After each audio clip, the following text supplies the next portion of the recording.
Hello everyone, welcome back to Ashish coaching classes. जैसा कि आप लास्ट वीडियो में देख चुके हैं कि मैंने क्लास 8 के सिलेबस को स्टार्ट किया है एनसीईआरटी के, जिसमें हमने क्लास चैप्टर 3 के कुछ टॉपिक्स को कवर कर लिया है और यहाँ हम आगे के टॉपिक्स को पढ़ने वाले हैं। तो हमने मिनरल्स क्या है, कहाँ कहाँ कौन से मिनरल्स पाए जाते हैं, टाइप ऑफ मिनरल्स, ये सारी चीजें अपने लास्ट वीडियो में कर ली है। और यहाँ आज हम कन्वेंशनल रिसोर्सेज के कुछ पार्ट्स को कवर करेंगे और इसके बाद नॉन कन्वेंशनल पावर रिसोर्सेज को पढ़ेंगे। तो चलिए स्टार्ट करते हैं। तो हमारा जो कन्वेंशनल पावर रिसोर्सेज है उसका जो फर्स्ट टॉपिक है आज का, क्योंकि लास्ट वीडियो में हमने पेट्रोलियम तक का कवर कर लिया था, तो आज का जो हमारा टॉपिक स्टार्ट होने वाला है वो होने वाला है नेचुरल गैस के ऊपर। ठीक है, नेचुरल गैस ये क्या है? जब हमने पेट्रोलियम को पढ़ा था तो हमने देखा था कि पेट्रोलियम को काफी डीप इनसाइड अर्थ से निकाला जाता है सरफेस पर और उसे फिर रिफाइन करके यूज किया जाता है। बट जब भी हम माइनिंग करते हैं पेट्रोल का, तो पेट्रोल की माइनिंग के टाइम पे पेट्रोल के ऊपर कुछ गैसेस पाए जाते हैं और माइनिंग के समय सबसे पहले हम उस गैस को बाहर निकालते हैं, अलग करते हैं, उसके बाद हम क्रूड ऑयल को बाहर निकालते हैं। तो इस तरीके से जो गैस बाहर आ रहा है, जैसे हम माइनिंग के थ्रू निकालते हैं, उसे हम नेचुरल गैस कहते हैं। और ये काफी सारे गैसेस का मिक्सचर होता है। जैसा अगर हम यहाँ पे देखें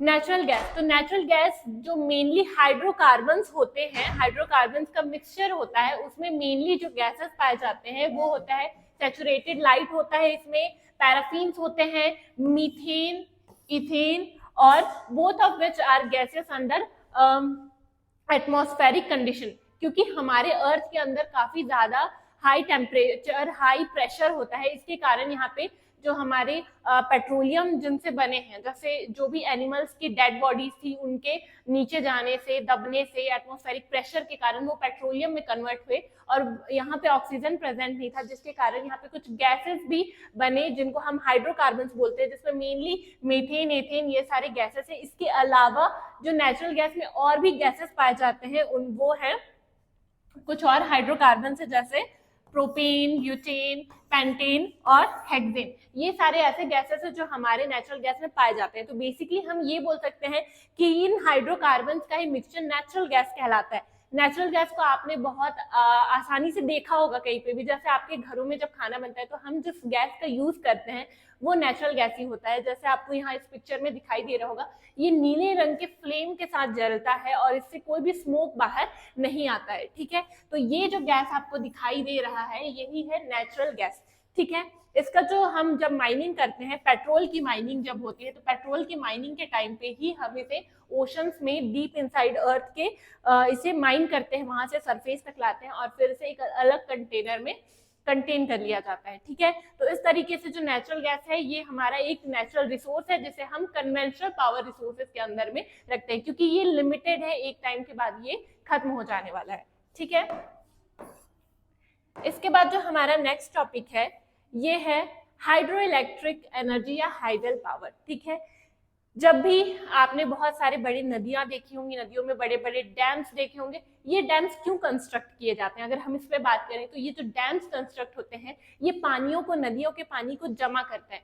बाद में ये जमा हुआ पानी जो है काफी हाई प्रेशर के साथ रिलीज किया जाता है और ऊंचाई से जब ये नीचे आता है तो नीचे में जहां पर ये पानी नीचे गिरता है, जैसे आप इस इमेज में देख रहे होंगे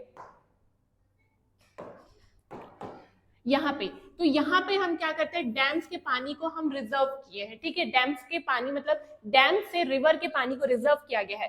फिर ये पानी छोड़ा जाता है तो काफी ज्यादा प्रेशर के साथ, काफी ज्यादा फोर्स के साथ ये नीचे आता है और नीचे यहाँ पर एक टरबाइन सेट किया जाता है।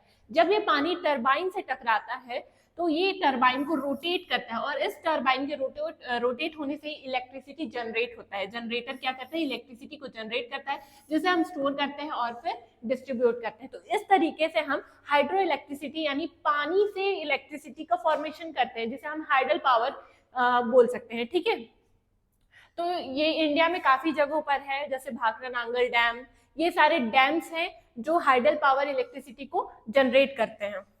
ये भी हमारा कन्वेंशनल पावर रिसोर्स है, क्योंकि ये नदियों के पानी से क्रिएट किया, बनाया जाता है, प्रोड्यूस किया जाता है। इसके बाद हम नेक्स्ट देखेंगे कन्वेंशनल जो हमारा कन्वेंशनल पावर रिसोर्सेज था वो यहाँ पे खत्म होता है, ठीक है। हाइड्रो इलेक्ट्रिसिटी तक ही हम कन्वेंशनल पावर रिसोर्सेज देखेंगे। इससे पहले भी हमने बहुत सारे टॉपिक्स देखा था, जैसे फायरवुड, कोल, पेट्रोलियम, नेचुरल गैस देख लिया, हाइड्रो इलेक्ट्रिसिटी को देख लिया। तो ये जो रिसोर्सेज हैं, पावर रिसोर्सेज है, ये हमारा कन्वेंशनल पावर रिसोर्सेज है। अब हम देखने वाले हैं नॉन कन्वेंशनल पावर रिसोर्सेज। चलिए आगे स्टार्ट करते हैं। तो अब हम देखेंगे नॉन कन्वेंशनल पावर रिसोर्सेज ये क्या होता है। तो हम इसको अदर लैंग्वेज में रिन्यूएबल रिसोर्सेज भी कह सकते हैं, या ऐसा कह सकते हैं कि ये नेचुरली बार बार ऑकर होते रहते, क्रिएट होते रहते हैं। तो ये ऐसे रिसोर्सेज है जो लिमिटेड नहीं है, जिनको हम बार बार यूज कर सकते हैं, और ये नेचुरली अपने आप काफी ज्यादा मात्रा में क्रिएट होते रहते हैं, ठीक है। इन रिसोर्सेज के अंदर हम काफी सारे रिसोर्सेज को पढ़ेंगे, जैसे solar energy, wind energy, nuclear energy, tidal energy और बायोगैस। ये सारे जो टॉपिक्स हैं ये हमारे नॉन कन्वेंशनल पावर रिसोर्सेज के अंदर आते हैं। तो यहाँ पे हम सबसे पहला टॉपिक देखते हैं solar energy. So solar energy is energy from the sun. ये हमें सन से मिलता है, और सन आप डेली देखते हो, आपको सन की एनर्जी डेली मिलती है। तो ये एक ऐसा पावर रिसोर्स है जो कभी खत्म नहीं होने वाला और बहुत ही अनलिमिटेड है, ठीक है।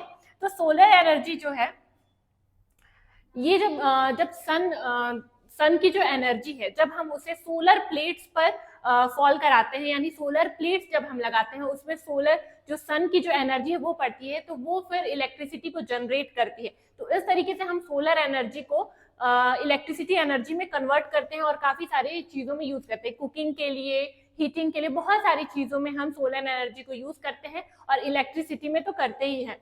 तो इस तरीके से हम देख सकते हैं कि जैसे आपको यहाँ पे डायग्राम में दिख रहा होगा, इस इमेज में, यहाँ पे जो सन एनर्जी है, ठीक है, जो सनलाइट है वो सोलर पैनल पर जाती है। सोलर पैनल पर जाने के बाद ये क्या करती है, डायरेक्ट करंट इन्वर्टर में जनरेट करती है, और इस इन्वर्टर में हम लोग क्या करते हैं, इसको स्टोर करते हैं इस करंट को, और यहाँ से फिर हम अपने हाउस होल्ड की चीजों में या किसी भी काम में इलेक्ट्रिसिटी को यूज करते हैं। आजकल आपने रोड्स पर भी देखा होगा, जो रोड लाइट्स होती है उनके ऊपर छोटे छोटे सोलर पैनल्स लगे होते हैं, जिसमें जब सनलाइट पड़ती है तो वहां पे एनर्जी वो प्रोड्यूस करती है, जो बल्ब को ग्लो करने में हेल्प करता है। तो इस तरीके से सोलर एनर्जी का काफी ज्यादा यूज किया जा रहा है अब हमारे देश में, ठीक है। अब इस सोलर एनर्जी के बाद जो नेक्स्ट है ये है हमारा विंड एनर्जी,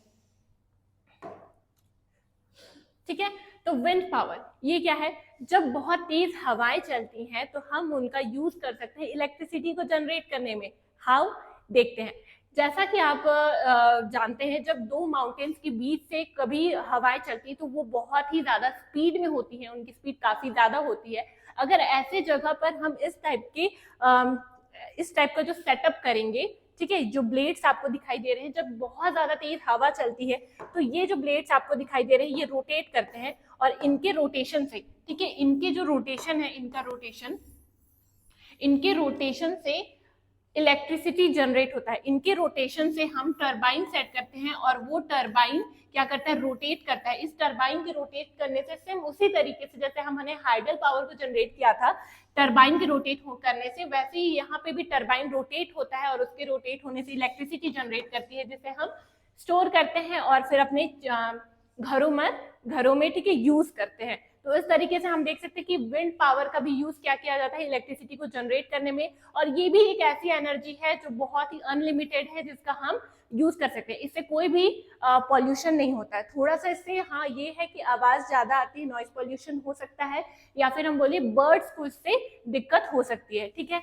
तो ये एक रिन्यूएबल रिसोर्स है जिसका हम यूज कर सकते हैं इलेक्ट्रिसिटी को जनरेट करने के लिए।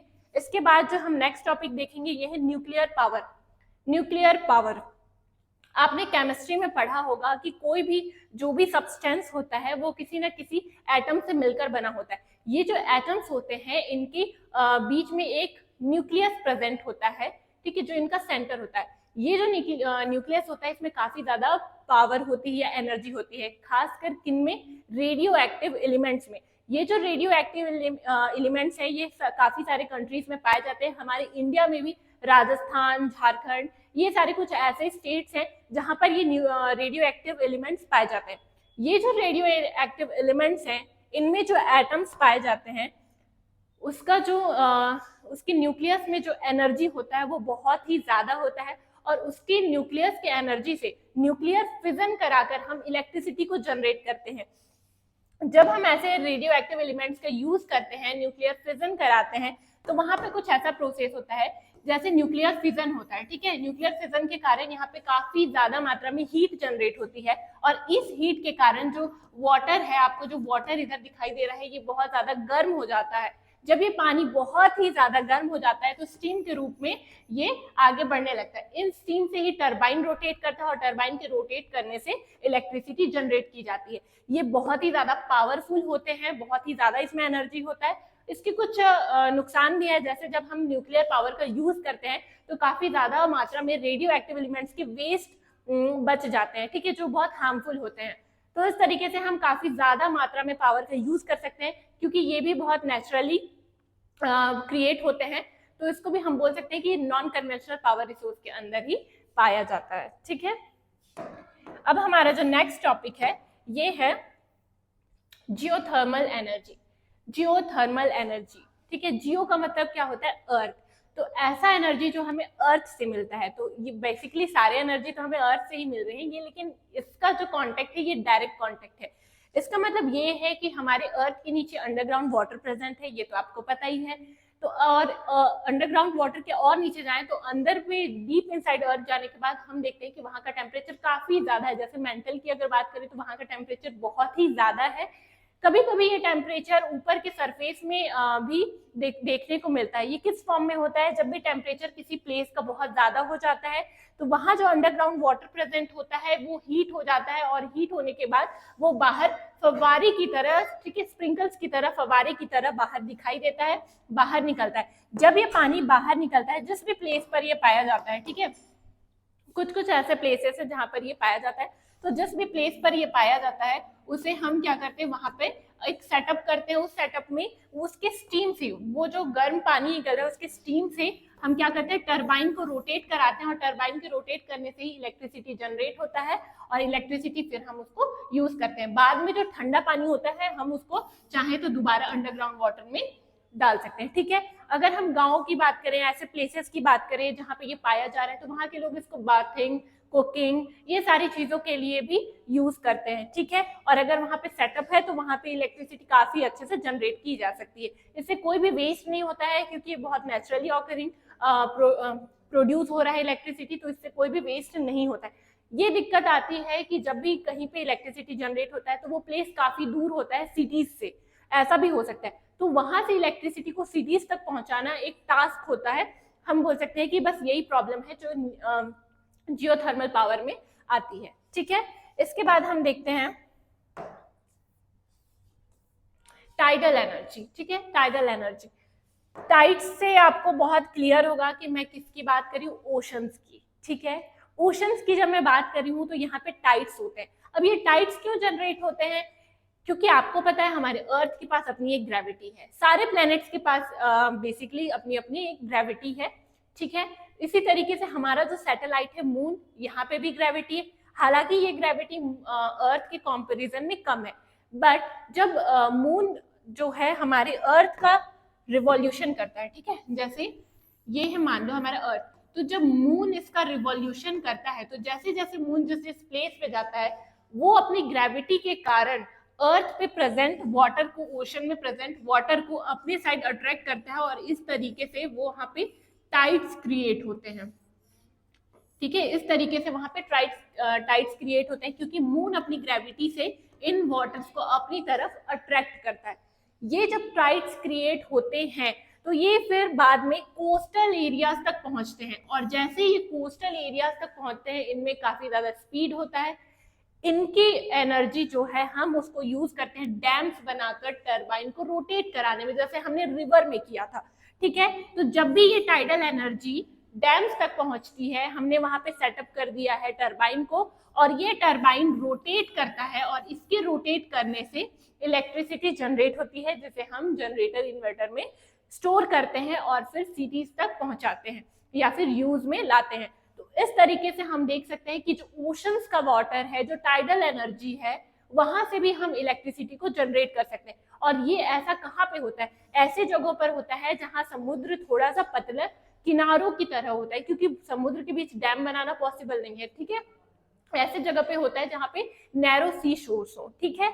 तो इस तरीके से हम समुद्र के पानी का यानी टाइडल पावर का यूज कर सकते हैं इलेक्ट्रिसिटी को जनरेट करने में। और आपको पता है ये अनलिमिटेड है, इसलिए हम इसे रिन्यूएबल रिसोर्सेज के अंदर रखते हैं, नॉन कन्वेंशनल पावर रिसोर्सेज के अंदर देखते हैं, ठीक है। इसके बाद जो हमारा टॉपिक होने वाला है, ये हमारा लास्ट टॉपिक है जो है बायोगैस। बायोगैस भी आपको पता है ये एक नॉन कन्वेंशनल पावर रिसोर्स है जिसे हम नेचर से ही पाते हैं। जब भी आप अपने घरों में काम करते हैं, खाना बनाते हैं या कोई भी चीजें करते हैं, तो आपके घरों में कुछ वेस्ट निकलते हैं। कुछ वेस्ट ऐसे होते हैं जो बायो वेस्ट होते हैं, फॉर एग्जाम्पल सब्जियों के या फलों के छिलके हो सकते हैं या बचा हुआ खाना हो सकता है। इस टाइप के जो वेस्ट होते हैं हम उनका यूज कर सकते हैं काफी सारी चीजों में। तो जैसे ही हमारा जो वेस्ट है, आपको इस डायग्राम में दिखाई दे रहा होगा, जो भी हमारे वेस्ट होते हैं, अगर उन वेस्ट को कलेक्ट करके हम एक पीट में डाल दें या फिर एक कंटेनर में डालें जो अर्थ के अंदर हो, ठीक है, या फिर आप इसको अपने घरों में गड्ढे बनाकर भी यूज कर सकते हैं। तो जब हम इस वेस्ट को कहीं पे कंटेन करते हैं और वेस्ट में बिल्कुल भी हवा नहीं जाने देते, उसे इस तरीके से एयर टाइट पैक कर देते हैं कि वहां पर कोई भी हवा पहुंच ना सके, ऑक्सीजन प्रेजेंट ना हो सके, तो वो धीरे धीरे बायोगैस में कन्वर्ट होता है। मतलब यहाँ पे जो गैस बनते हैं वो ज्यादातर मीथेन, ये सारे गैसेस यहाँ पे क्रिएट होते हैं। इन गैसेस को बाद में हम दूसरे कंटेनर में कंटेन कर लेते हैं और इसी ही हम बायोगैस कहते हैं, ठीक है। और इनका यूज काफी ज्यादा मात्रा में बहुत सारी चीजों में किया जाता है, कुकिंग के लिए भी कर सकते हैं, ठीक है। तो इस तरीके से बायोगैस का फॉर्मेशन होता है और बचे हुए चीजों को हम बाहर निकाल लेते हैं और दोबारा से इसी प्रोसेस को किया जा सकता है। फिर से हम वेस्ट करेंगे, इसे बनने में कुछ समय लगता है, कुछ दिन कुछ महीने लग सकते हैं, ठीक है। तो इस तरीके से हम क्या करते हैं, बायोगैस का क्रिएशन करते हैं, बायोगैस प्रोड्यूस करते हैं और उसका यूज फिर अपने हाउस होल्ड की चीजों में, खाना बनाने में और अदर चीजों में, इंडस्ट्रीज में, काफी सारी चीजों में कर सकते हैं, ठीक है। तो ये भी जो हमारा टॉपिक है ये नॉन कन्वेंशनल पावर रिसोर्स के अंदर था, ये लास्ट टॉपिक था। अब हम अगर सम अप करें कि इस चैप्टर में हमने क्या क्या पढ़ा है, तो चलिए एक बार देखते हैं, ठीक है। हमने जो चैप्टर स्टार्ट किया था ये चैप्टर 3 था क्लास 8 का। इसमें हमने मिनरल्स एंड पावर रिसोर्सेज को देखा। मिनरल्स हमने जब देखा तो हमने देखा कि मिनरल्स क्या होते हैं, मिनरल्स कैसे होते हैं, मिनरल्स के कौन कौन से टाइप हैं, मिनरल्स की माइनिंग कैसे होती है और कहाँ कहाँ पे कौन सी कंट्रीज में, कौन से स्टेट्स में कौन कौन से टाइप के मिनरल्स पाए जाते हैं। ये सारी चीजें पहले देखी थी। इसके बाद हमने पावर रिसोर्सेज को स्टार्ट किया था। पावर रिसोर्सेज जब हमने स्टार्ट किया था तो यहाँ पे हमने दो मेन पावर रिसोर्सेज को देखा था। पहला जो पावर रिसोर्स था हमारा, ये था हमारा जो पावर रिसोर्सेज जब हमने देखा तो पावर रिसोर्सेज में हमने दो पावर रिसोर्सेज को देखा था। पहला पावर रिसोर्सेज था हमारा कन्वेंशनल पावर रिसोर्सेज, ठीक है। ऐसे रिसोर्सेज जो एक टाइम के बाद खत्म हो जाने वाले हैं, जो हमेशा नहीं रहेंगे, जिनको बनने में काफी मिलियन ईयर्स लगे हैं, ठीक है, और जो कुछ पॉल्यूशन भी क्रिएट करते हैं, जिसके कुछ ज्यादा ही डिसएडवांटेजेस हैं, उनको हम कन्वेंशनल पावर रिसोर्सेज के अंदर देखते हैं। दूसरा हमने देखा था नॉन कन्वेंशनल पावर रिसोर्सेज, ऐसे पावर रिसोर्सेज जो अनलिमिटेड हमारे नेचर में पाए जाते हैं, नेचर से ही ये क्रिएट होते हैं और इनका यूज हम काफी ज्यादा मात्रा में कर सकते हैं, क्योंकि ये तो अनलिमिटेड है, खत्म होने वाले हैं नहीं। और इनको हम और क्या बोल सकते हैं, रिन्यूएबल पावर रिसोर्सेज, ठीक है। ये काफी कम मात्रा में पॉल्यूशन क्रिएट करते हैं। तो ये एक अल्टरनेट चॉइस है कि हम जब भी हमारा जो फॉसिल फ्यूल से एक टाइम पे खत्म होने वाला है, तो हम क्या करें, शिफ्ट हो जाएं किस साइड पे, नॉन कन्वेंशनल पावर रिसोर्सेज के अंदर। तो अब हम देखते हैं कि हमने जब कन्वेंशनल पावर रिसोर्स देखा तो उसमें कौन कौन से टॉपिक्स देखे थे। ये एक रिवीजन है, आप इन टॉपिक्स को जाकर फिर अच्छे से देख लेना, ठीक है। तो हमने सबसे पहले देखा था फायरवुड, जलाऊ लकड़ी। जो गांव में अभी भी 50% जो गांव है, 50% यहाँ जो पॉपुलेशन है वो अभी भी फायरवुड का यूज करती है।